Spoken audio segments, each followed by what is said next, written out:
Des élections sur fond de crise demain à Chypre. Grand favori de ce scrutin, le leader de l'opposition, Nikos Anastasiades, qui pourrait l'emporter dès le premier tour.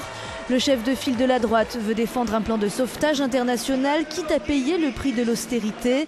Dans les sondages, il devance de plus de 20 points son principal adversaire, l'ancien ministre de la Santé Stavros Malas, un indépendant qui bénéficie du soutien du Parti communiste au pouvoir.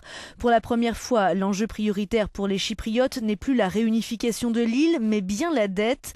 Depuis juin dernier, Nicosie a entamé des discussions avec le Fonds monétaire international, Bruxelles et la Banque centrale européenne afin de trouver une issue. Les besoins sont évalués à 17 milliards d'euros, dont 10 pour renflouer les banques plombées par la dette grecque. Il y a 2 mois, le gouvernement avait dû puiser dans les fonds de pension des entreprises semi-publiques pour payer les fonctionnaires. Les candidats s'accordent en tout cas sur un point, exploiter les gisements de gaz découverts au large de l'île à 6 km de profondeur. Une manne qui pourrait rapporter plus de 300 milliards d'euros.